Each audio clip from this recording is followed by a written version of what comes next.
सर्वांना नमस्कार आणि मानाचा मुजरा करून आपण आजच्या व्हिडिओला सुरुवात करत आहोत.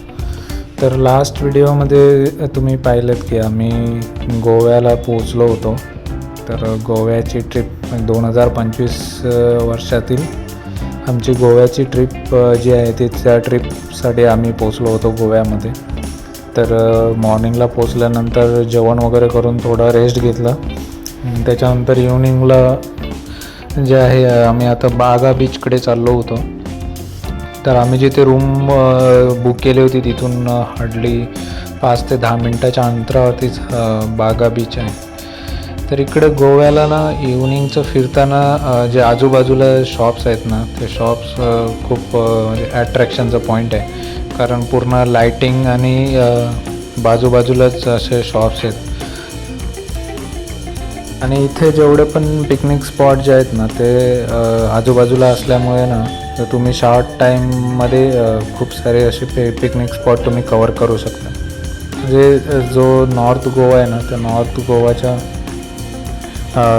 जे पण पिकनिक स्पॉट आहेत ना ते पिकनिक स्पॉट जे आहेत ते नियर बाय आहेत. म्हणजे तुम्ही 2 डेजमध्ये सुद्धा ऑलमोस्ट जेवढे पण पिकनिक स्पॉट आहेत ना ते कवर करू शकता. आणि इथे गोव्याची खासियत ही आहे ना की इथे तुम्हाला ट्रॅव्हलिंगचा काही इश्यू येत नाही. कारण तुम्ही जिथे पण रूम बुक करता ना तर त्या रूमवाल्यांचे सुद्धा ट्रान्सपोर्टसाठीचे ऑप्शन्स अवेलेबल असतात. म्हणजे तुम्हाला बाईक भेटतील, 4 व्हीलरसुद्धा भेटतील. किंवा जर रूमवाल्यांचे जर ट्रान्सपोर्ट ऑप्शन नसतील तर तुम्हाला बाहेरसुद्धा ट्रान्सपोर्टवाल्यांचे ऑफिस आहेत लोकल ट्रान्सपोर्ट. तर तिथे तुम्हाला तुमचं लायसन 2 व्हीलर 4 व्हीलरचा जे पण लायसन असेल तो लायसन तिथे जमा करावा लागतो. आणि अराऊंड 400 or 500 समथिंग आहे पर डेचं 2 व्हीलरचा. तर ते देऊन तुम्ही रेंटवरती 2 व्हीलर घेऊ शकता. 2 व्हीलर आणि 4 व्हीलरचे चार्जेस जास्त असतील. कारण आम्ही लास्ट टाईम एकदा गेलो होतो तर आम्ही 2 व्हीलर घेतले होते आणि तेव्हा त्याचे चार्जेस 400 होते. इथे बागा बीचला आलात ना तर इथे यांची गव्हर्नमेंटची इथे पार्किंग आहे मोठी. तर इथे 1 आवरसाठी 40 रुपीज चार्जेस करतात. तर इथे तिथे बाहेर पार्किंग करण्यापेक्षा तुम्ही इथे गव्हर्नमेंटची त्यांची पार्किंग आहे तर तिथे तुम्ही पार्क करू शकता. तुमच्या ज्या व्हेकल्स आहेत ते इथे यांच्या पार्किंगमध्ये सेफ राहतील. तासाचे 40 रुपीज आहेत ऑलमोस्ट इथे. आणि समजा एक्स्ट्रा जर आवर्स वाढले तर त्यानुसार ते चार्जेस वाढत जातात. तर आम्ही इथे आमची कार पार्क करून आम्ही बागा बीचच्या दिशेने निघालो. इथून जिथे कार पार्क केली तिथून 2 मिनटावरतीच बागा बीच होता. तर इथे तुम्ही लाईटिंग पाहू शकता जे अट्रॅक्शनचं पॉईंट आहे. ते इथे बीचला जाईपर्यंत पूर्ण रोडला आहे ना लाईटिंग केलेली आहे जेणेकरून एक वेगळं आकर्षण पर्यटकांमध्ये निर्माण होईल.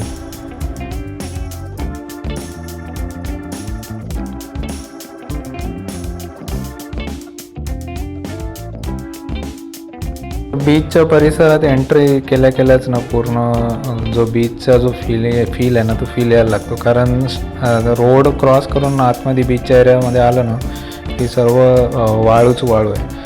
तर तुम्ही इकडे बीचवरती येणार असाल तर चप्पल स्लीपर आहे ना ते प्रेफर करा. शूज घालून आलात तर तुम्हाला शूजमध्ये रेती वाळू गेल्याशिवाय राहणार नाही. तर इथे एंट्री केल्याच सर्व डिस्को लाईट्स वगैरे लावले होते, साऊंड सिस्टम लावले होते.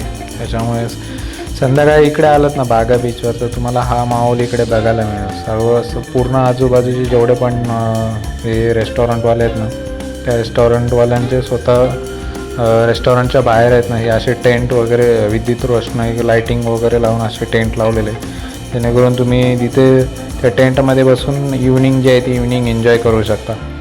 तर इव्हनिंगला तुम्हाला पाण्यामध्ये काही एन्जॉय करता नाही कारण काळोख झालेला असतो आणि भरती ओहोटीचा अंदाज इव्हनिंगला येत नाही. तर इव्हनिंगला प्रेफर करा की जी इव्हनिंगची जी शांतता आहे ना ती इथे रेस्टॉरंटच्या बाहेर यांचे टेंट लावलेले असतात. तिथे काही पण तुम्ही फूड घेऊ शकता. तर तो फूड एन्जॉय करत तुम्ही हा जो बीचचा फील आहे ना तो फील तुम्ही घेऊ शकता. कारण इकडे वॉटर स्पोर्ट वगैरे जे पण आहे ना ते इव्हनिंगला पूर्ण बंद असते. तर इव्हनिंगला फक्त याच जे DJ वगैरे साऊंड सिस्टम असते तर तिथे तुम्ही डान्स वगैरे करू शकता. किंवा मग त्यांचे जे रेस्टॉरंटचे जे फूड आहे तिकडे सी फूड वगैरे चांगले भेटतात तर ते सी फूडचा सुद्धा तुम्ही आनंद इथे घेऊ शकता.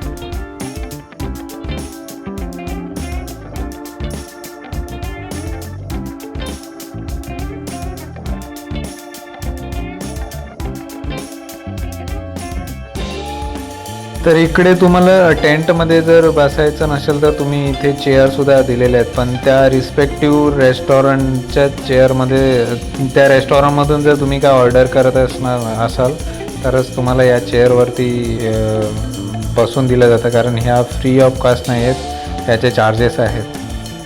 तर या चेअरचे जे पण चार्जेस आहेत ते चार्जेस देऊन तुम्ही या चेअरवरती बसू शकता. आणि रेस्टॉरंटमधून तुम्ही फूड ऑर्डर करून तो फूड जे पण असेल डिनर तर तो फूड तुम्ही एन्जॉय करू शकता इथे.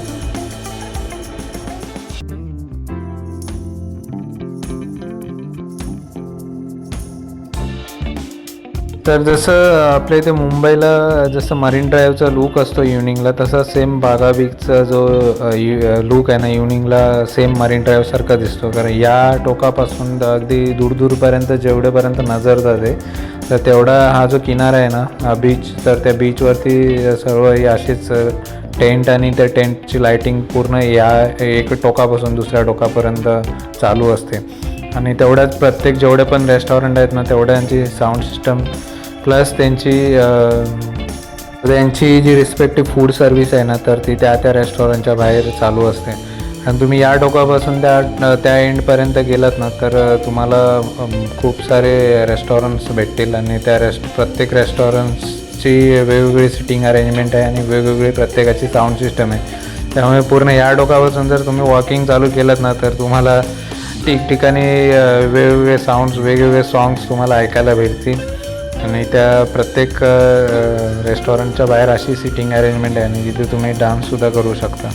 तर इथे आम्ही इस्टो म्हणून एक रेस्टॉरंट आहे, तर लास्ट टाईम आम्ही आलो होतो तेव्हासुद्धा आम्ही इथेच बसलो होतो या टेंटमध्ये आणि यावेळेलासुद्धा आम्ही इथेच बसलो होतो.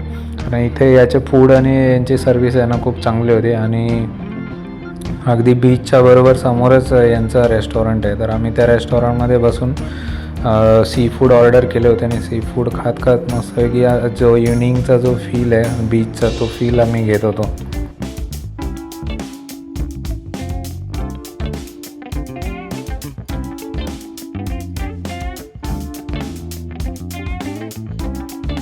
नोव्हेंबर डिसेंबर हा काळ इकडे ना टुरिस्ट लोक गोव्यामध्ये जास्त येतात. तर इकडे खूप सारी गर्दी जी आहे ना तुम्हाला या बीचवरती पाहायला मिळेल. कारण याच सीझनमध्ये ना इकडे थंडीचा माहोल असतो आणि त्या थंडीमध्ये गोवा फिरण्यासाठी खूप मजा असते. पावसाळ्यामध्ये बीच वगैरे ते बंद असतात. साधारण एक ऑक्टोबर नोव्हेंबरपासून इकडे पर्यटक यायला चालू होतात, परंतु जास्त जी गर्दी आहे ना ती नोव्हेंबर एंडपासून चालू होते. आणि इकडे तुम्हाला पूर्ण बीचवरती वर्दळ पाहायला मिळते. तर आम्हीसुद्धा पूर्ण एन्जॉय करून झाल्यानंतर आम्ही आमच्या रूमकडे निघालो. डिनरमध्ये मस्त की आम्ही सी फूड एन्जॉय केले होते. तर व्हिडिओ शॉर्टपर्यंत पाहिल्याबद्दल तुम्हा सर्वांचे मनापासून आभार. पुन्हा भेटूया अशाच नवीन व्हिडिओमध्ये. तोपर्यंत काळजी घ्या स्वतःची आणि इतरांची सुद्धा. धन्यवाद.